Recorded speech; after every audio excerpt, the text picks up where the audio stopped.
बॉलीवुड सिर्फ फिल्मों के चमक धमक तक ही सीमित नहीं है, बल्कि इसके पीछे एक बहुत बड़ा बिजनेस मॉडल काम करता है। चाहे वो प्रोडक्शन हो, डिस्ट्रीब्यूशन हो, डिजिटल राइट्स हो, कई स्टेप पर करोड़ों के दांव लगते हैं। इस बार रियल टू रियल सेगमेंट में हम जानेंगे कि आखिरकार क्या है ये बिजनेस मॉडल, और इस बारे में हमसे बात करेंगे प्रोड्यूसर प्रांजल। प्रांजल, दैनिक भास्कर में आपका स्वागत है। जी धन्यवाद। प्रांजल, ऑलमोस्ट 25 ईयर्स हो गए एज अ प्रोड्यूसर इस इंडस्ट्री में। मॉडल्स जो कहते हैं हम, बिजनेस मॉडल ऑफ बॉलीवुड या बिजनेस मॉडल ऑफ मूवीज़, कितना इवोल्यूशन आपने देखा है? आई थिंक ये एवोल्यूशन जो है वो ऐसा ग्राफ नहीं है कि ये ऊपर जाता है। ये एवोल्यूशन जो है वो ऑलमोस्ट सर्कुलर है, क्योंकि इस वक्त हम उस जगह पे खड़े हैं जहाँ पे जहाँ से हमने शुरू किया था कि एक प्रोड्यूसर अपनी कन्विक्शन से पिक्चर बनाएगा, उसी कन्विक्शन से वो फिल्म को रिलीज करेगा और उसके बाद लोगों तक पहुँचाएगा। बीच में ये जो पिछले 20 सालों में जो स्टूडियो सिस्टम जो आया, उससे जो फ़ायदा हुआ, नुकसान हुआ, जो भी हुआ, आई थिंक इस वक्त हम जहाँ पे खड़े हैं वहाँ पे वही आ गए, बात वहीं पे आ जाती है कि आप प्रोजेक्ट्स नहीं बना सकते। आपको फिल्म बनानी है तो एक प्रोड्यूसर को अपना पूरा सब कुछ लगाना पड़ेगा उस पे, तब जाके फिल्में बनेगी।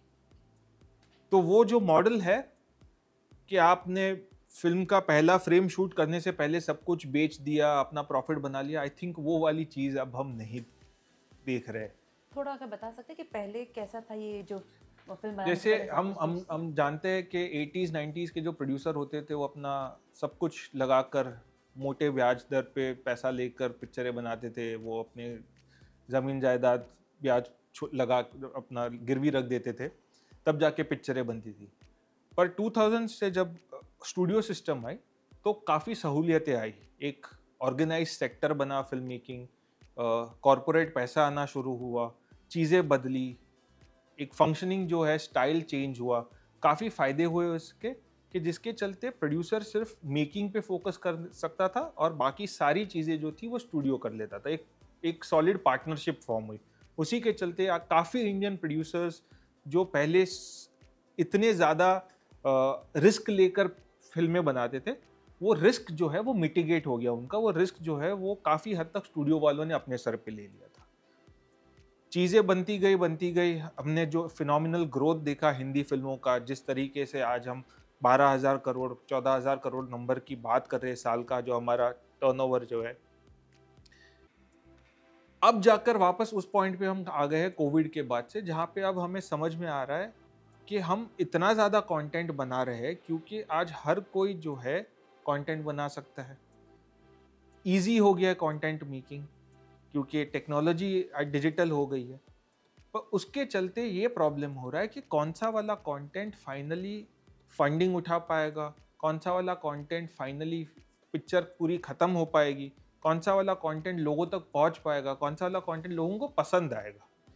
अब ये चीज़ जो है वो स्टूडियो वालों को भी समझ में आ गई है कि प्रोड्यूसर जो है वो कमिट तो कर देता है, और कमिटमेंट कहाँ तक पूरा होता है, क्वालिटी चेक कौन करेगा, डिलीवरीज कौन देखेगा, ये फिल्म जो जिस तरीके से पन्नों पे लिखी गई है उस तरीके की बन रही है कि नहीं, वो कौन ध्यान रखेगा।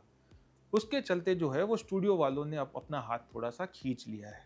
अब वो बोल रहे हैं कि हमें फुल ओनरशिप चाहिए, हमें फुल अकाउंटेबिलिटी चाहिए, हमें ऐसे प्रोड्यूसर्स के साथ टाई अप करना है जो हमसे फंडिंग ले जाए चाहे, पर हमको डिलीवर करे, क्वालिटी प्रोडक्ट डिलीवर करे, ये नहीं कि कुछ भी बनाकर दे दे। तो आज जो ओनर्स जो है वो फिर से वापस प्रोड्यूसर पे आ गया है कि उन्हें अब सिर्फ प्रोजेक्ट मेकिंग नहीं, उन्हें फिल्म मेकिंग पे फोकस देना पड़ेगा, उन्हें फिल्म मेकिंग पे मेहनत करनी पड़ेगी, क्योंकि आज मेकिंग से ज़्यादा रिलीजिंग डिफ़िकल्ट हो गया है। आप बना तो लोगे कुछ, उसको बेचोगे कैसे, उसको पेश कैसे करोगे लोगों तक, उसको सही तरीके से लोगों तक मार्केट कैसे करोगे, वो ज़्यादा चैलेंजिंग है। जब आप पढ़ते हैं तो अक्सर हम सुनते हैं कि ये राइट्स इतने में खरीदी, ओटीटी राइट्स इन्होंने इतने में खरीदी, सैटेलाइट राइट्स हो गए, डिजिटल राइट्स हो गए, म्यूजिकल राइट्स हो गए। इस बारे में अगर हमें थोड़ा एक्सप्लेन कर पाए आप। ये सारे रेवेन्यू मॉडल्स हैं एक फिल्म मेकर के लिए। आप एक इंटेलेक्चुअल प्रॉपर्टी बनाते हो, जो फिल्म है वो आपकी एक असेट है, और उसको मोनेटाइज करने के बहुत सारे तरीके होते हैं। आप थिएटर रेवेन्यू देखते हो, आप सैटेलाइट से रेवेन्यू लेते हो, आप डिजिटल रेवेन्यू लेते हो, म्यूज़िक रेवेन्यू है आपके, और सिंडिकेशंस जो है, अगर आप रीमेक बना रहे हो, आप किसी को आप डबिंग राइट्स बेचते हो, आप, तो ये सारे जो है वो रेवेन्यू मॉडल्स हैं। अब एज अ प्रोड्यूसर आपके पास में दो ऑप्शन आ गए हैं कि या तो आप ये सब मॉडल्स आप खुद ही एक्सप्लॉइट कीजिए अपनी फिल्म को ले जाकर, या फिर आप पूरी आईपी उठाकर एक स्टूडियो को या प्लेटफॉर्म को दे दीजिए, एक पैसा लीजिए ताकि आप सेफ हो जाओ, और उसके बाद में वो लोग मालिक बन जाते हैं उस फिल्म के, और वो जो चाहे वो कर सकते हैं।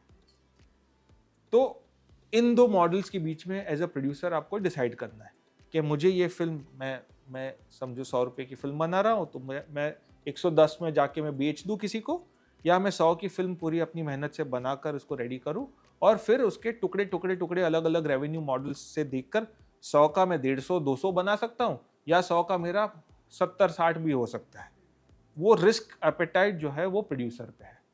अगर नहीं आप करना चाहते इतना, तो आप 100 का चीज़ जाके किसी स्टूडियो को या प्लेटफॉर्म को अगर आप 110 में बेच देते, क्योंकि वो लोग आपको परसेंटेज देते हैं, वो लोग आपको प्रॉफिट्स नहीं शेयर करते, पूरी आईपी पूरी रिस्क उनकी हो जाती है, तो फिर आपका 100 का माल 110-115 में बेच के आप अगली फिल्म पे चले जाओ।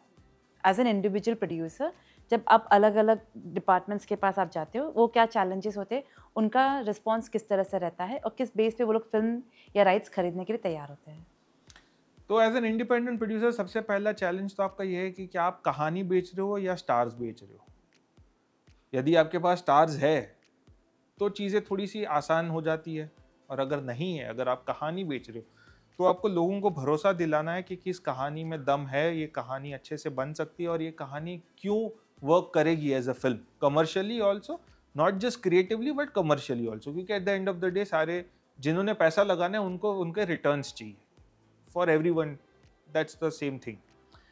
तो एज एन इंडिपेंडेंट प्रोड्यूसर जब आप स्टूडियो के पास जाकर बोलते हो कि मैं कहानी लेकर आया हूँ, तो आज की डेट में ये हो गया है कि इतने ज़्यादा प्रोड्यूसर्स हैं कि वो लोग बोलेंगे भाई हमारे पास दिन की 25 कहानियाँ आ रही है, तुम एक्स्ट्रा क्या दे रहे हो।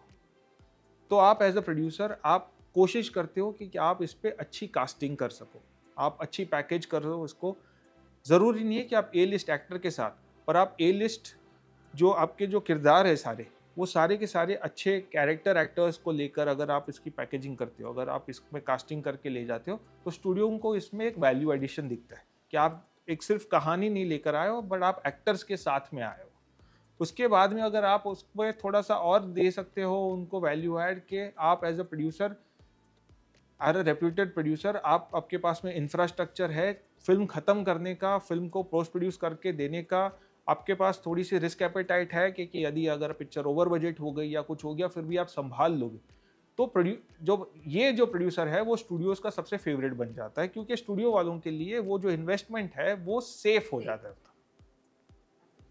तो ये है आपका इंडिपेंडेंट प्रोड्यूसर वाली जर्नी, कि आपको इन 3 चीज़ों पे फोकस करना है कि आपको अच्छी कहानियाँ ढूंढनी है, आपको अच्छा टैलेंट आपको बनाना है, आपका टैलेंट पूल जो है वो राइटर, डायरेक्टर हो, एक्टर्स हो, सबका, कि भाई जिनके पास शाहरुख सलमान है उनको ये सब सोचना नहीं है, पर जिनके पास में कहानी इतनी बढ़िया है पर उन कहानी में कौन से एक्टर्स फिट होंगे वो करना है, तो वो आपको मेहनत करनी है। आज के वक्त में, आज के दौर में एक फिल्म प्रोड्यूसर के पास कितने सारे रेवेन्यू मॉडल्स होते हैं जहाँ से वो अपने फिल्म रिलीज के पहले अपनी फिल्म बेच सकते हैं या फिर राइट्स दे सकते हैं उन्हें? थिएटर, सैटेलाइट, डिजिटल और म्यूजिक, ये 4 जो है वो आज की डेट में अभी भी 4 मेन सोर्स ऑफ रेवेन्यू है। यदि आप थिएटर में नहीं रिलीज करते तो आप इसको डायरेक्ट टू डिजिटल, जो OTT फिल्में जो हम बोलते हैं, आप OTT पे बेच सकते हो। लॉक स्टॉक एंड बैरल, आपने पूरा IP प्लेटफॉर्म को दे दिया और उस प्लेटफॉर्म ने इसको एज एन ओरिजिनल फिल्म बनाकर रिलीज कर दिया। यदि आप थिएट्रिकल वे के हिसाब से चलते हो तो आप थिएटर में रिलीज करो, थिएटर में कैसे परफॉर्म होती है आपकी फिल्म, उसके बेसिस पे आपको बाकी की सारी डील्स मिलती है। एक दौर था कोविड के बाद ऐसा आया कि जब OTT प्लेटफॉर्म्स वाले एक प्री सेल करके आपको एक नंबर दे देते हैं कि आपकी पिक्चर बन रही है, ये एक्टर्स है, तो हम इतने में खरीद लेंगे। अब इतने टाइम बाद वो चीज़ अब ख़त्म हो रही है कि आपकी पिक्चर कैसी बनी है वो देखने के बाद ही आपको प्राइसिंग मिलेगी। तो आज हर प्रोड्यूसर को इतना मान के चलना है कि पिक्चर अगर बना रहे हो तो सिर्फ प्रोजेक्ट नहीं है, आपको पिक्चर पे ही ध्यान देना पड़ेगा, क्योंकि जो बनेगी, जो दिखेगी, वो ही बिकेगी। सिर्फ पेपर पे आप प्रोजेक्ट नहीं खड़ा कर सकते। कई बार हम खबरें सुनते हैं या पढ़ते हैं कि इस फिल्म की लागत तो थी 60 करोड़, लेकिन कमाई तो हुई सिर्फ 13-14 करोड़।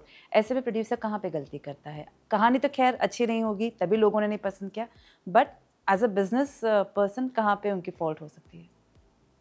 लाइफ में घर चलाना हो, ऑफिस चलाना हो या फिल्में बनाना हो, सबसे इम्पोर्टेंट होता है बजट। यदि आप बजट को रिस्पेक्ट नहीं करेंगे, हर कहानी का एक यूनिवर्स होता है, हर एक्टर का एक कमर्शियल प्रोस्पेक्ट होता है।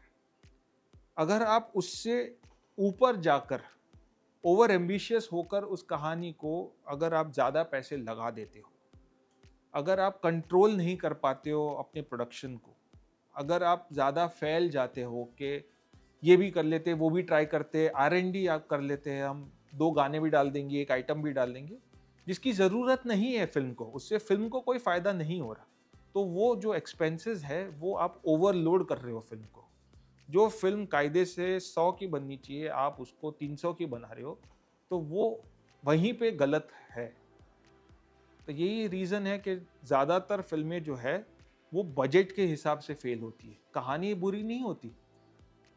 दूसरा जो है वो हम करेक्टिव मेजर के तौर पे लोगों को फीड करना शुरू कर दिया है कि इस फिल्म ने इतने करोड़ कमा लिए तो जाके देखो।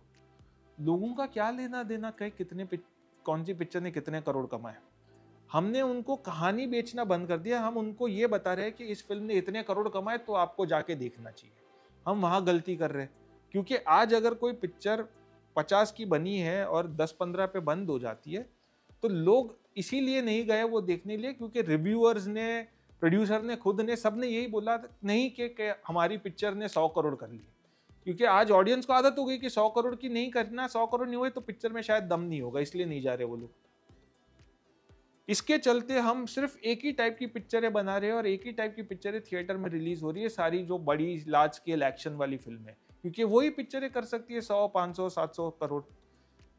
एक टाइम था जहाँ पे विक्की कौशल की फिल्में, तापसी की फिल्में, भूमि की फिल्में, ये सारी फिल्में हम सोशल मैसेजिंग वाली जो पिक्चरें जो करते थे, आयुष्मान ने तो अपना करियर बनाया, या for that matter Kartik Aaryan की प्यार का पंचनामा देख लो, वो सारी पिक्चरें बनती थी छोटे बजट पे और 10, 20, 15, 20 करोड़ का धंधा करती थी बॉक्स ऑफिस पे, तो हम उस फिल्म को देखने जाते थे, ना कि ये सोच के कि उस पिक्चर ने कितने करोड़ कमाए। हमने गलती ये करी कि हमने लोगों को ये फीड करना चालू कर दिया कि भाई अगर ये पिक्चर 100 करोड़ नहीं करती है तो पिक्चर में दम नहीं होगा। तो क्रिएटिव जजमेंट के बदले हमने क्वांटिटी जजमेंट करना चालू कर दिया है कि भाई क्वांटिटी कितनी, टिकट कितनी बिकी, कितना माल अंदर हुआ, जबकि कोई वो मतलब नहीं बनता, सेंस ही नहीं है वो ना। As a producer, as a film maker, तो हम इमोशंस डालते हैं क्योंकि वो एक हमारा इमोशनल बेबी है। ऑब्वियसली जैसे आपने कहा कि चाहे कुछ प्रोड्यूसर्स या फिल्म मेकर्स गलती कर बैठते हैं एक्स्ट्रा डाल के, लेकिन जब अगर हम उनसे बात करें तो ऑब्वियसली वो एक इमोशंस रहता है, उनको उम्मीद रहती है कि शायद चल जाए। क्या आपको लगता है कि ऐसे टाइम पे एक ज़रूरत होता है एक ऐसी टीम की या ऐसे को टीम की जो रेवेन्यू मॉडल समझ सके, जिन्हें एक्सपीरियंस हो और वो प्रॉपर गाइड कर सके? बिल्कुल। एक प्रोड्यूसर्स को ये समझना होगा कि आप एक दूसरे से compete करते रहोगे, एक दूसरे को अंडरकट करोगे तो उससे नुकसान ही हो रहा है। आप क्रिएटिव फील्ड में हो, आप कुछ बना रहे हो, कोई कुछ और बना रहा है, there is scope for everyone to survive. पर अगर आप एज ओवरऑल प्रोड्यूसर्स बॉडी अगर आप कुछ रूल्स बनाकर फॉलो नहीं करोगे, तब हर कोई आके आपका फायदा उठा के जाएगा। आजकल आप सुन रहे होंगे कि ब्लॉक बुकिंग हो रही है, खुद ही टिकट्स खरीद रहे हैं प्रोड्यूसर, खुद ही पीआर कर कर के, मतलब पिक्चर हिट हो गई, सुपर हिट हो गई पहले शो के बाद में, जबकि थिएटर्स खाली है। ये सब कर सकते हो आप, लेकिन लोगों को दिख रहा है, और इसी के चलते आज एक जनरल परसेप्शन सेंटिमेंट बन गया है जहां पे लोग हिंदी फिल्मों का मजाक उड़ा रहे हैं, जबकि हिंदी फिल्में आज की डेट में भी बहुत ही अच्छी क्वालिटी की फिल्में बन रही है, पर क्योंकि ऑडियंस देखने ही नहीं जा रही है, एक माइंडसेट बन चुका है उनका, तो हम अंडर वैल्यू कर रहे हैं हमारी चीजों को। तो ये जो है वो बदलाव लाना बहुत ज़रूरी है। यहाँ पे प्रोड्यूसर्स को, एक्टर्स को, सबको मिलके साथ में ओवरऑल एज एन इंडस्ट्री हमें एक फ्रेमवर्क बनाना पड़ेगा कि हम क्या चीज़ कर सकते हैं, क्या नहीं करनी चाहिए हमको, क्या चीज़ हमें डैमेज कर रही है। हम परसेप्शन बिल्ड कर रहे हैं हर फिल्म का, लेकिन ओवरऑल जो है वो डैमेज हम पूरी इंडस्ट्री को दे रहे हैं। हर फ्राइडे टू फ्राइडे अगर आप देखो तो 2 पिक्चरें जो है वो पिट रही है, और इतनी बुरी तरह पिट रही है कि अब तो लोगों ने मजाक बनाना शुरू कर दिया। कहीं पे भी जाओ हिंदी फिल्मों का एक ऑबिचुअरी लिखी जा रही है कि हिंदी फिल्में अब तो ख़त्म हो चुकी है, पिक्चरें बन नहीं रही है, किसी को बनाना नहीं आता, हमारे पास क्रिएटिव माल ख़त्म हो चुका है। नहीं, बहुत अच्छा अभी भी हमारे पास में माल है, बहुत अच्छे एक्टर्स हैं हमारे पास में। हम कहीं पे मैसेजिंग गलत कर रहे हैं, हम कहीं पे in that drive to make that film 100 crore worthy हम भूल रहे हैं कि भाई 20 करोड़ की फिल्म अगर बनी है और अगर बॉक्स ऑफिस पे अगर वो 30 करोड़ भी करती है तो बहुत अच्छी इनकम है। आज 20% 30% अगर आरओआई मिल रहा है तो बहुत अच्छा आरओआई है। ज़रूरी नहीं है हर फिल्म पे 500 करोड़ का आरओआई मिले आपको। तो ये चीज़ें समझनी बहुत ज़रूरी है। आखिरी के 2 सवाल, रेवेन्यू मॉडल की जो हमने बात की थी, क्या आसान है या वो क्या चैलेंजेस हैं जो अलग-अलग रेवेन्यू मॉडल्स को जाके अपनी फ़िल्म जब आप बेचते हो, चाहे वो डिजिटल हो, सैटेलाइट हो, उनके क्या-क्या चैलेंजेस होता है एज़ अ प्रोड्यूसर जब आप जाते हो? इस टाइम पे जो माहौल है, क्योंकि आपको पता है कि आज अगर आपने पिक्चर थिएटर में रिलीज़ करी है, वो पिक्चर 8 हफ्तों में ओटीटी पे आ जाएगी। हिंदी फिल्म का विंडो है 8 हफ्ते, साउथ फिल्म का विंडो है 4 से 6 हफ्ते। तो आप कहीं पे लोगों को ये मैसेज भी दे रहे हो कि आप आज 200 रुपया मत खर्चा करो, 2 महीने में तो आ ही जाएगी। आपने वैसे भी 300 का सब्सक्रिप्शन तो ले रखा हुआ है, तो आप देख लेना। आप खुद ही वो मैसेज दे रहे हो। जब सैटेलाइट की एक बहुत बड़ी वैल्यू मिलती थी, तब पिक्चर थिएटर में रिलीज होने के कम से कम 4 से 6 महीने बाद का टाइम होता था जब वो सैटेलाइट पे या दूरदर्शन पे आती थी। तो वो एक्साइटमेंट, क्योंकि वो विंडो लंबा था तो एक्साइटमेंट रहती थी, आपको वैल्यू मिलती थी। आज आपको सैटेलाइट से वैल्यू नहीं मिल रही, क्योंकि थिएटर के बाद 2 महीने में आपने सबने ओटीटी पे देख ली, तब तक पायरेसी भी हो गई, तो सैटेलाइट पे आते आते तो आपको पिक्चर सब पूरी दुनिया ने देख ही ली है। तो आपको सैटेलाइट रेवेन्यू जो है वो बहुत पीनट्स के बराबर हो चुका है। पहले जो एक सब्सटेंशियल इनकम होती थी, ऑलमोस्ट 25-30% आपका सैटेलाइट से आता था, 60% आपका डिजिटल से आ जाता था, और 10-15% म्यूजिक से आता था। तो ये मोटा मोटा आपका ब्रेक डाउन होता था।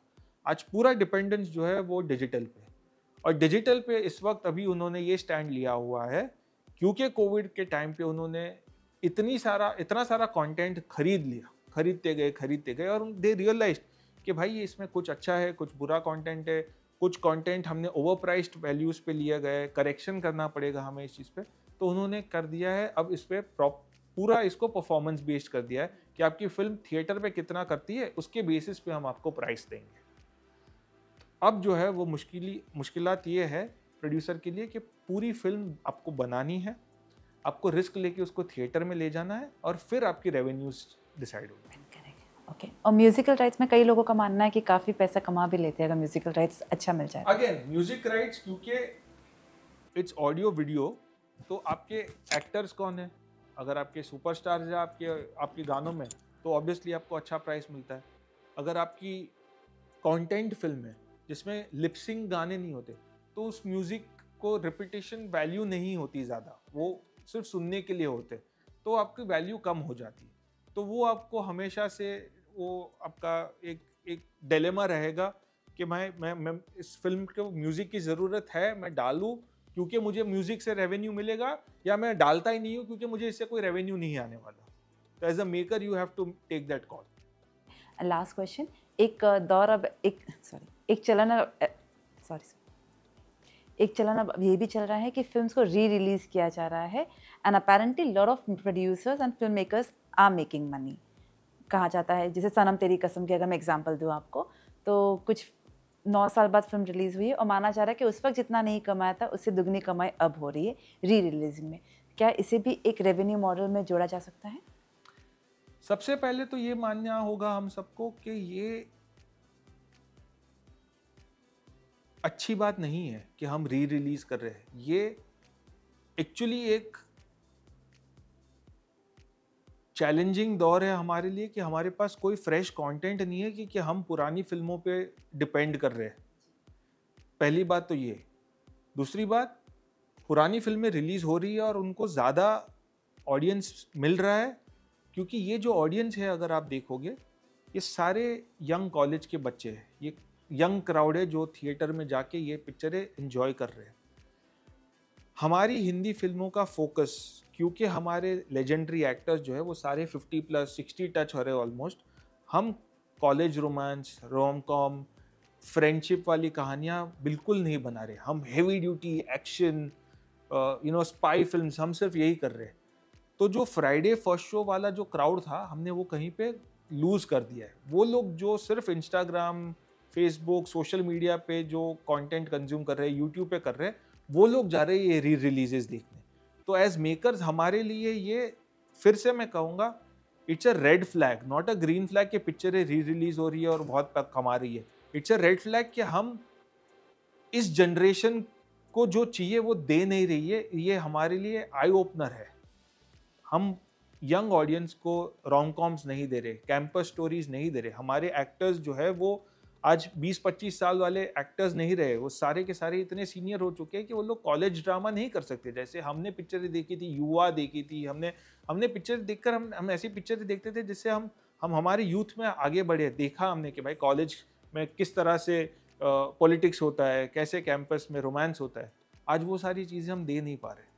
आज अगर आप देखोगे तो वही सारी पिक्चरें जो है, लैला मजनू है, सनम तेरी कसम है, ये सारा जो रोमांस जो था, जो जॉनर पिछले 3 साल में बिल्कुल हमने पिक्चरें बनाना ही बंद कर दिया, वो वाली सारी पिक्चरें चल रही है।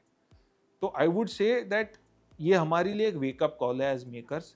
हमें खुश नहीं होना चाहिए इससे कि पिक्चरें री रिलीज हो रही है, बिकॉज इसका ये मतलब ये है कि हमारे पास कंटेंट नहीं है देने के लिए लोगों को।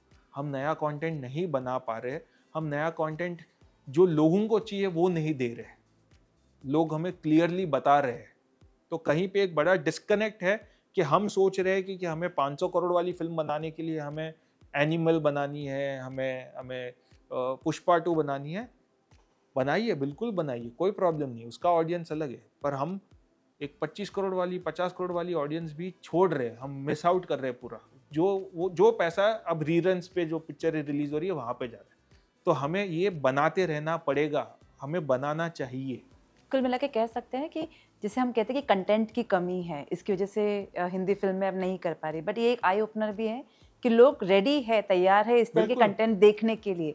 अब आगे बढ़िए, बनाइए ताकि ये लोग नई कंटेंट भी देख सकें। हम एक थाली लविंग नेशन है, हमें थाली में हर चीज़ चाहिए। वैसे ही हम जब मास एंटरटेनमेंट भी ढूंढते हैं तो हमें हर टाइप की फिल्म चाहिए।